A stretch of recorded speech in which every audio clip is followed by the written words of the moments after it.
Ողջույն եւ բարի գալուստ Հայաստանի ամերիկյան համալսարանի ոդկասթի երկրորդ եթերաշրջանի հերթական էպիզոդին։ Ես Եվգենիա Պատուրյանն եմ, Հայաստանի ամերիկյան համալսարանի քաղաքագիտության եւ պետական կառավարման բակալավրի ծրագրի ղեկավար եւ այսօր իմ հյուրն է Հերմինե Հարությունյանը։ Հերմինեն կենտրոնական ընտրական հանձնաժողովի միջազգային համագործակցության եւ հանրային կապերի վարչության պետն է, ճիշտ ասեցի, չէ՞։ Հերմինեն նաեւ մեր համալսարանի շրջանավարտն է պետական կառավարման եւ պետական վերլուծության մագիստրոսական ծրագրի մեր շրջանավարտն է։ Շատ շնորհակալություն հրավերը ընդունելու համար, շատ հաճելի է այսօր ձեզ այստեղ տեսնել։ Այսօր զրուցենք գալիք ընտրությունների մասին,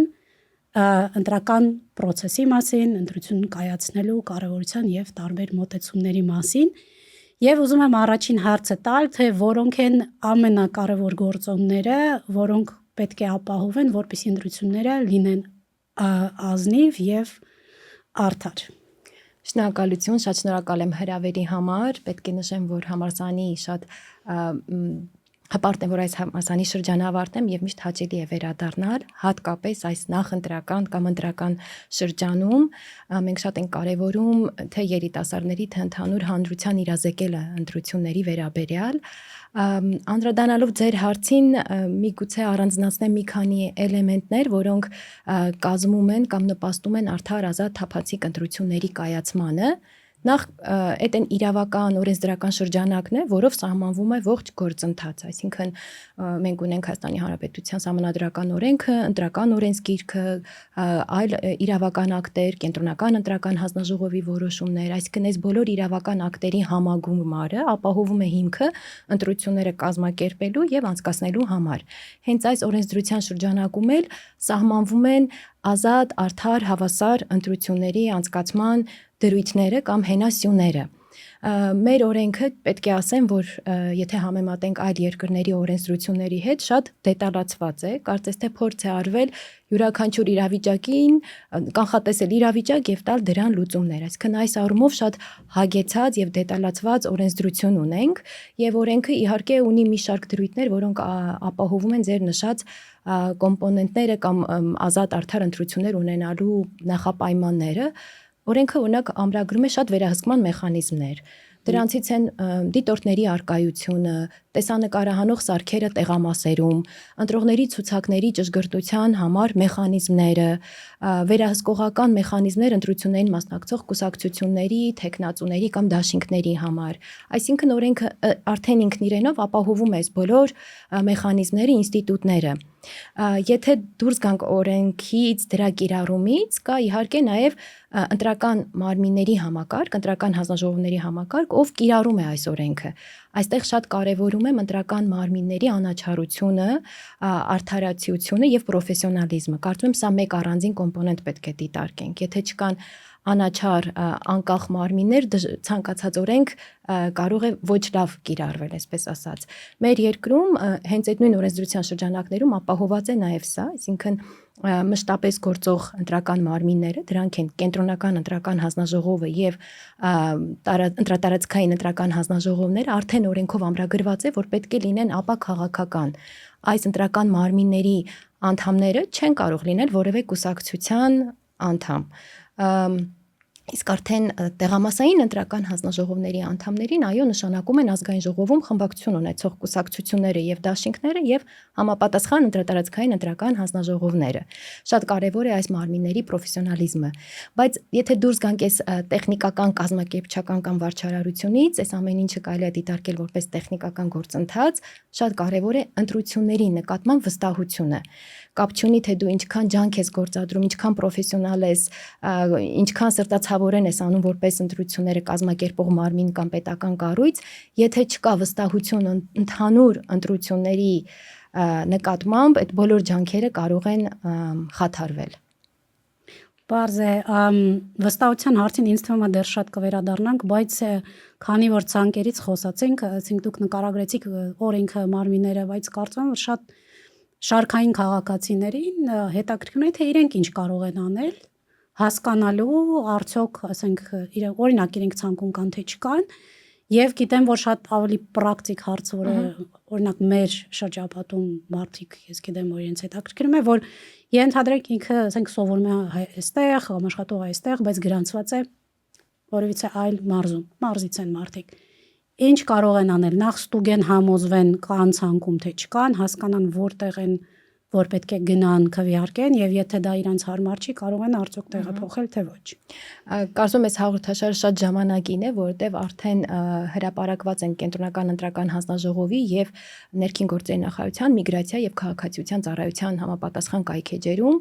ընտրական տեղամասերը, այսինքն յուրաքանչյուր ոք նախապես կարող է ճշտել, թե ինքը որ ընտրական տեղամասում է ընդգրկված, նույնիսկ եթե դու չես հիշում, թե որ տեղամասն էր քոնը, դու կարող ես այցելել կենտրոնական ընտրական հանձնաժողովի կայք, ընտրողների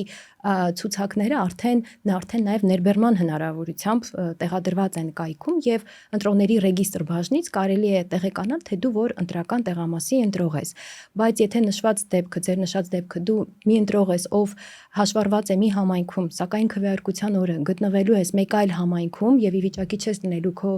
ընտրելու կամ քվեարկելու տեղամասը այցելել ընտրության օրը, ապա այսպիսի ընտրողները քվեարկության օրվանից մինչեւ 12 օր առաջ, այսինքն մայիսի 26-ը կարող են լիազոր մարմին, այս դեպքում լիազոր մարմինը ներքին գործերի նախարարության միգրացիայի եւ քաղաքացիության վարչությունն է, կամ այսպես ասած անձնագրային բաժանմունքներ են, հա, անձնագրային բաժինները, որպեսզի ավելի հասկանալի լինի, ներկայացնել դիմում եւ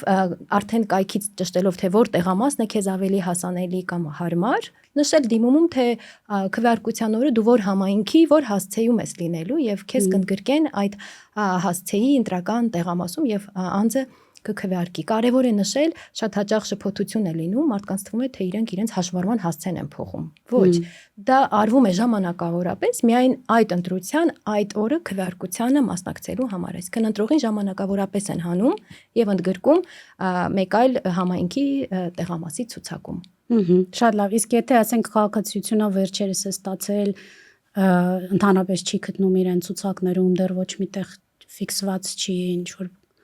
բոլոր ընտրողներին, եթե քվեարկության օրը Հայաստանի Հանրապետության քաղաքացին 18 տարին լրացել է եւ ունի ընտրելու իրավունք եւ ժամանակին ինքը քայլեր է ձեռնարկում, ինքը անպայման կընդգրկվի ընտրողների ցուցակում, ուղղակի պետք է հետամուտ լինել եւ դիմել լիազոր մարմին, միգրացիա եւ քաղաքացիության ծառայություն։ Ցանկացած անճշտություն, սխալմունք, եթե տեղ է գտել ցուցակներում, եթե ժամանակին հետամուտ լինեն, իրենց ընտրելու իրավունքը անպայման կիրացնեն։ Շատ լավ, շնորհակալություն։ Այսինքն ստուգում եք ձեր անունը կա թե չկա, ստուգում եք որտեղ է գրանցված, եթե ինչ-որ բան ճշգրտված չի կամ ուզում եք տեղը փոխել, դիմում եք համապատասխան մարմին, նա խորոք չենք քնում։ Այո։ Շատ լավ, շնորհակալություն։ Լավ, իսկ ինչ ռիսկեր կան, այ խոսացինք վստահությունից, ճիշտն ասած մի քիչ զլացած չեմ ստուգել վերջին տվյալները վստահության մակարդակի ընտրական process-ի վերաբերյալ, բայց կարծում եմ ընդհանուր պատկերը միգուցե եւ մենք ունենք աշխատելու ինչ որ խնդիր, որը բարձրացնենք, ինչ ռիսկեր կան, ինչու որոշ մարդիկ չեն վստահում, ինչ կարող ենք անել, որպեսզի վստահությունը գոնե մի քիչ բարձրացնենք, դեռ մի ամիս ունենք։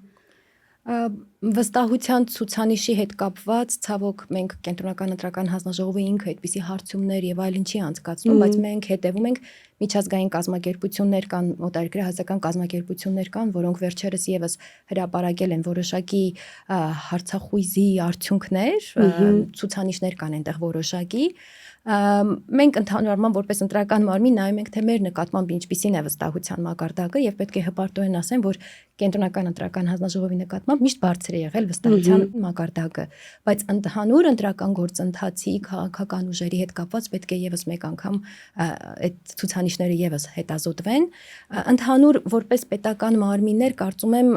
մենք պարտավոր ենք օրենքի անաչառ պրոֆեսիոնալ կիրառումը ապահովել, մնացած ընդհանուր վստահությունը կարծում եմ ընտրական գործընթացում ընդգրկվող շահագրգիռ կողմերի խնդիրը պետք է լինի, այսինքն միայն հույս դնել, որ կենտրոնական ընտրական կամ ընտրատարածքային ընտրական հանձնաժողովները կամ պետական մարմինները պետք է դա ապահովեն, մի քիչ իրատեսական չեմ համարում, այսինքն process-ում ընդգրկված բոլոր շահագրգիռ կողմերը պետք է նպաստեն այդ վստահության բարձրացմանը։ Ես արդեն նշեցի, թե ինչքան վերահսկողական մեխանիզմներ կան նրանց համար օրենքում, նույն դիտորդական առաքելությունների համար, նույն կուսակցության վստահված անձանց համար, այսինքն օրենսդրորեն մենք այդ հիմքը ունենք, կարևորը դրանք կիրառել ու չշահարկել։ Այո, ես նկատի ունեի կոնկրետ, ասենք քաղաքական ուժերի կամ ինստիտուտների, ես նկատի ունեի process-ի, հա, ասենք Կենտրոնական ընտրական հանձնաժողովը որպես ինստիտուտ շատ լավ է, որ ունի վստահություն եւ ասենք ընտրական գործընթացը որպես այդպիսին այդտեղ արդեն ավելի բարդ է, եթե մարդը ի սկզբանե տրամադրված է ասել, դե ես չեմ վստահում, այս ընտրությունները իմ ձայնը մեկա գործ չի, ոչ մի որոշում չի փոխի, նախորոք ամեն ինչ ծախված է, շատ դժվար է դրա դեմ, ասենք ինչ որ քայլեր ձեռնարկել, բայց կարծում եմ, որ ձեր պատասխանի մեջ արդեն մի քանի հուշում կար։ Նախ այո, եթե ուզում եք ներսից հասկանալ, դառնալ դիտորդ, որ ասենք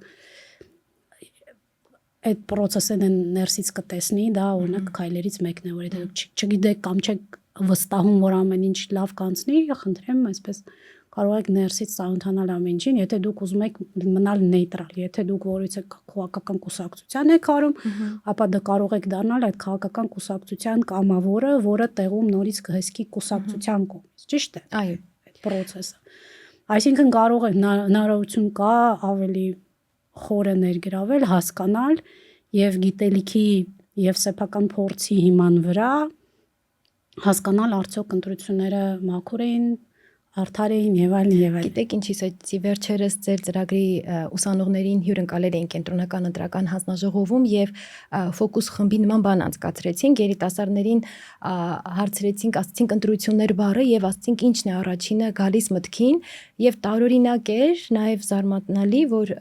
այդ ուսանողների մի մասը երբևէ չէին մասնակցել ընտրություններին զուտ այն պատճառով, որ իրենց 18 տարին ընտրությունների օրը չէր լրացել, բայց նրանց մի մասը վստահորեն ասում էր, որովհետև ընտրությունները կեղծված են, որովհետև չենք վստահում։ Կարծում եմ, այստեղ նաև վատ ժառանգության այդ վատ հիշողությունները ժառանգել են նաև իրանք, այսինքն մեծերից այդ խոսակցությունները լսելով, այստեղ կարծում եմ անելիք շատ կա, այդ մասով Կենտրոնական ընտրական հանձնաժողովը իրազեկման մեծ արշավներ է անում, փորձում է ներգրավել երիտասարդներին, փորձում ենք իրենց տալ խոստումներ, որ իրենց քվեն ապահով է, այսինքն եթե գալով տեղամաս դու մասնակցես քվեարկությանը, վստահ եղիր, որ քո քվեն գաղտնի կլինի եւ դա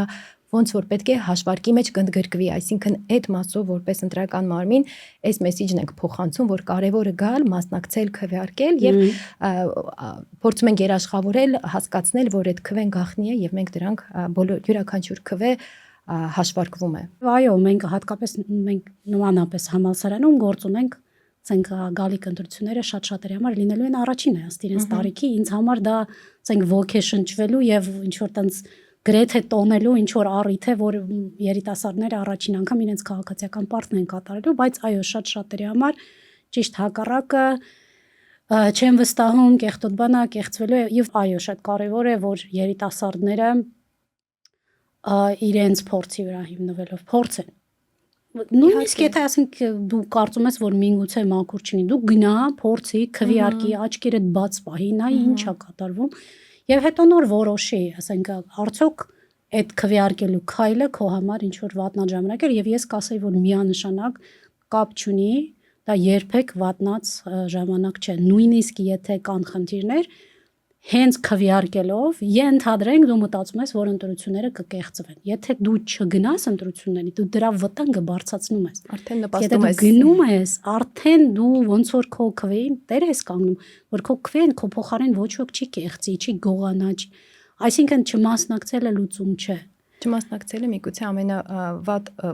չեմ ուզում վիրավորեմ, իհարկե կան մարդիկ, որոնք շատ բարձր գիտակցություն ունեն եւ գիտակցորեն իրենք հրաժարվում են մասնակցել քվեարկության, որտեվ դա էլ է որոշում, չէ՞, մասնակցել թե չմասնակցել, իմիջիայլոց երկրներ կան, որ այս մասնակցելը դիտարկում են ոչ թե իրավունք, այլ պատասխանատվություն, պարտականություն ու երկրներ կան, որ ներդրել են պարտադիր քվեարկելու, մասնակցելու ինստիտուտը, հենց դիտարկելով դա որպես պատասխանատվություն եւ նույնիսկ կիրառում են վարչական տույժեր, եթե անձը չի մասնակցում քվեարկությանը, բայց կարծում եմ քվեարկելը ամեն դեպքում իրավունք է եւ այս իրավունքը իրացնելով մենք իրացնում ենք մեր իշխանությունը, որտեղ մեր համանդրությունն է ասում, չէ՞, որ իշխանությունը պատկանում է ժողովրդին։ Իսկ մենք ո՞նց ենք մեր իշխանությունը իրացնում։ Գնալով տեղամաս։ Այ շատ հաճախ լսում ենք մոտեցումներ, որ մեկ ձայնը ոչինչ չի փոխի, բայց մենք ունենք դեպք համայնքներից մեկում մեկ ձայնը փոխել է ընտրության ողջ արդյունքը։ Էլի վերահսկողական մեխանիզմների արդյունքում իրականացվել է վերահաշվարկ, քվեաթերթիկները նորից հաշվարկվել են եւ այդ մեկ քվեի տարբերությամբ փոխվել է այդ տեղամասի քվեարկության արդյունքները եւ իշխանությունը մի քիչ այլ կերպ է ձևավորվել, այսինքն եթե յուրաքանչյուր այս գիտակցությամբ մոտենա քվեարկելու կարեւորությանը, միանշանակ կունենանք իշխանության իրացում ու կունենանք այդ պատասխանատվության զգացումը, կունենանք այդ սեփականատեր լինելու զգացողությունը, երկրի կառավարման մասնակցելու զգացողությունը, այդ պատկանելիությունը, որ դու մասնակցում ես այդ կարևոր process-ին, չէ՞ որ այդ process-ի արդյունքում ձևավորվում է իշխանություն, որը եկող 5 տարիների ողջ երկրի կառավարումն է իրացնելու։ Ախր ո՞նց չմասնակցես դրան։ Ես էլ եմ այդպես կարծում, բայց գիտեմ, որ կան մարդիկ եւ դուք խոսացիք պատասխանատվությունից եւ կարծում եմ այստեղ մենք հասնում ենք խնդրի ել ավելի խորը եւ ցավալի հիմքին, որովհետեւ ես գիտեմ իմ խոսակցություններից երիտասարդների եւ կարծում եմ ոչ միայն երիտասարդների համար, որ մեր նախկին այսպես բուրըն պատմությունը եւ մեր դժվար ապրած օրերը եւ պատերազմը եւ ցավը եւ կորուստը եւ ամեն ինչը այդ ամեն ինչը հասկանալի է։ Դա թողել է բոլորի սրտերում ինչ որ չափով ինչ որ վերք։ Եվ շատ երիտասարդներ եւ միգուցե ոչ միայն երիտասարդներ վախենում են պատասխանատվությունից։ Քանի որ իրենք նաեւ քանի որ մենք ունենք այս ասենք վիճակը, որ շատ քաղաքական ուժեր ասում են, որ այս ընտրություններից կախված է մեր երկրի կայանալու կամ կործանվելու խնդիրը, ել ավելի են վախենում, որովհետև կարծում են, եթե ես սխալ որոշում կայացնեմ, միգուցե ես կլինեմ այն մարդկանցից մեկը, որը տանելու է մեր երկիրը կործանման։ Իմ կարծիքով բոլորովին սխալ խոսակցություն է եւ պետք չի վախենալ։ Ինչու՞։ Նախ, որովհետև հասկանանք, որ քաղաքական գործիչների գործն է մի քիչ այսպես գույները խտացնել, այսպես ասենք։ Դա իրենք դա անում են, կարող եք դա հավանել, չհավանել, դա ձեր անձնական գործն է, ինքներդ եք որոշում ինչպես եք դրան վերաբերում, բայց հասկացեք, որ ցանկացած քաղաքական ելույթը գոնե մի քիչ թատրոն է։ Բայց նույնիսկ եթե դա է իրավիճակը ու դու չես գնում քվեարկության, դու պատասխանատվությունից չես խուսափում, որովհետև քո չքվեարկելը կկազմի այն մեծ պատկերի մի մաս, որից կձևավորվի իշխանությունը։ Այսինքն ստացվում է, որ դու կորցրեցիր ազդեցություն ունենալու հնարավորություն, փոխարենը ոչինչ չշահեցիր։ Դու չես կարող հետո նստես ասես, ես մեղք չունեմ, ես չեմ մասնակցել, այս ով որ ընտրել է մեղքը իրանց վիզը։ Դու պետք է ընտրեիր որևիցե մի ուժին, քո ընտրած ուժը կդառնա իշխանություն կամ կդառնա ընդդիմություն, ընդդիմությունը ունի շատ կարևոր դեր երկրում կատարելու։ Եթե մենք դա չունենք, դա ուղղակի իմ կարծիքով շատ սխալ, հասկանալի, լրիվ հասկանալի, պետք չի մարդկանց մեղադրել, եթե իրենք այդպիսի դիրքում են, իրենք այդ վախը ունեն, ոչ մի խնդիր, եկեք սկսենք նրանից, որ հասկանանք, որ ես հասկանում եմ ձեր վախը, ձեր ցավը, ձեր մտահոգությունը, հասկանալի է, բայց փախնելով հարցը չի լուծվում։ Եթե դու լուծման մի մաս ես, դու խնդրի մաս ես կազմում։ Դրա համար այն որ ես դե չգիտեմ ում ընտրեմ, չեմ մասնակցելու, հասկանալի է որ դու չես ուզում, բայց պետք է դա հաղթահարել եւ դա նաեւ ասենք հաջողակ կյանքում մարդ լինելու գրավականներից մեկն է, որ դու սովորում ես անհասկանալի վիճակում տեղեկատվության պակաս ունենալով այնուամենայնիվ պատասխանատվության քո փոքր քայլը անել, քեզ վրա դա վերցնել։ Եվ քանի որ մենք արդեն կամաց ավարտի ենք մոտենում, ուզում եմ մի քիչ անդրադառնամ հենց այդ թեմային, որովհետև ինձ շատ են հարցնում, լավ, եթե ես չեմ կողմնորոշվում, ինչպես ընտրեմ։ Շատ եմ դրա մասին խոսում, երևի էլի կխոսամ։ Կան մի քանի մոտեցումներ, օրինակ դասական քաղաքականության քաղաքագիտության տեսակետից մենք կարող ենք նայել, ասենք հիմնական տեխնացուների եւ կուսակցությունների առաջարկած ծրագրերին։ Ու Հայաստանում գոնե այս պահի դրությամբ գոնե մեկ հստակ տարբերություն կա, դա մեր արտաքին քաղաքականությունն է։ Ես հիմա ոչինչ չեմ ասելու, բայց Եթե ձեզ հետաքրքրում է, ցանկացած մեկը եթե գոնե 10-15 րոպեին դրան տրամադրի կհասկանա, որ քաղաքական ուժը ինչ արտաքին քաղաքականության միտում ունի եւ դրանք շատ տարբեր են, այսինքն դա արդեն միանշանակ ընտրելու ձևերից մեկն է, նայած թե դուք ինչպես եք ցանկացնում տեսնել Հայաստանի ապագան, հա, ասենք դեպի որ։ Երկրորդը շատ հասարակ եւ կարծում եմ Հայաստանի համար շատ արդիական որոշում։ Արդյոք դուք ուզում եք միայն դիտարկել խոշոր խաղացողներին, այսպես ասած քաղաքական գործընթացի մասնակցողներին, թե նաև ուզում եք դիտարկել ոչ այդքան ծանրակշիռներին։ Եթե դուք ուզում եք, որ ձեր քվեն միանշանակ դառնա ազգային ժողովում, այսպես ասած, ուժ, ավելի փոքր ուժերին քվեարկելը ռիսկ է։ Խնդրեմ էլի, ասենք, շատ կարճ ժամանակում ակնհայտ է թե ովքեր են խոշոր խաղացողները եւ իրենք ունեն բավական տարբեր դիրքորոշումներ։ Կողմնորոշվեք, որն է ավելի ձեր, ասենք, պատկերացումներին մոտ, բայց եթե դուք համաձայն եք գնալ ու էլի, ասենք, կյանքը միշտ էլ ռիսկերի գնալու խնդիր է։ Դուք կարծում եք, որ ոչ այն փոքր ուժը, եթե ես իրենց ձայն տամ, ես կտամ միգուցե իրենց հնարավորություն մտնել ազգային ժողով, հավանաբար իրենք չեն դառնա իշխանություն, բայց իրենք կամ կդառնան ընդդիմության մի մաս, կամ կդառնան իշխանության կոալիցիայի մի մաս, եւ դրանով մեր ազգային ժողովը ավելի կբազմազանանա։ Կարող եք գնալ այդ ընտրության։ Դա էլ է մի գործոն, որը պետք է որոշել ձեզ համար, ի սկզբանե արդյոք ես ուզում եմ բոլոր խաղացողներից, այսպես միայն ծանրակշիռներին դիտարկել, թե բոլորին։ Եվ այնտեղ կա շատ բազմազանություն, շատ տարբեր անուններ, դեմքեր, կյանքի փորձեր եւ այլն։ Դե երևի այսքանը, իհարկե կա նաև Հայաստանում կողմ քվեարկելու եւ դեմ քվեարկելու տրամաբանություն, դա էլ է, ասենք, տրամաբանություն, որ դու ոչ թե քվեարկում ես ինչ որ մի ուժի կողմ, այլ դու քվեարկում ես այն ուժին, որը քո կարծիքով, այսինքն սրան այնքան չես սիրում, որ սրան ես քվեարկում։ Մոտեցումա ես կարծում եմ, որ դեմ քվեարկելը ինձ համար անձամբ ավելի լավ է կողմ քվեարկես, իմանաս ում ես քվեարկում, բայց դա մոտեցում է, որը ես հարգում եմ, մեր մոտ ազատ երկիր է, մարդիկ իրավունք ունեն քվեարկելու ինչպես իրենք կցանկանան։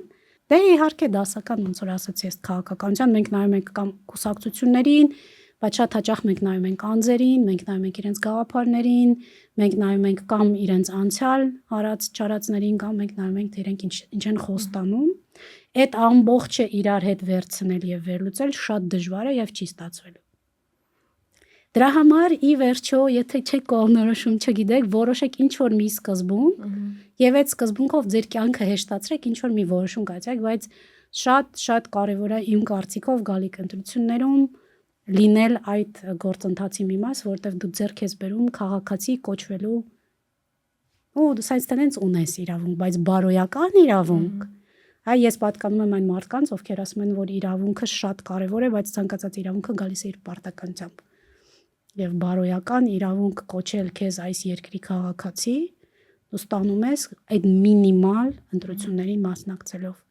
Եվ եթե դու դա չես անում, իսկ հետո նստում բողոքում ես, որ սա սենց չի, դա նենց չի, ինձ նման գոնե մարդիկ այդ բողոքները երբեք լուրջ չեն ընդունի, որտեղ բարի եղիր, դու քո ընդհանրապես քեզնից գնալու է ինչ ժամ, 2 ժամ, դա ասենք ծիծաղելի է, դա ինչքան քիչ են ակնկալվում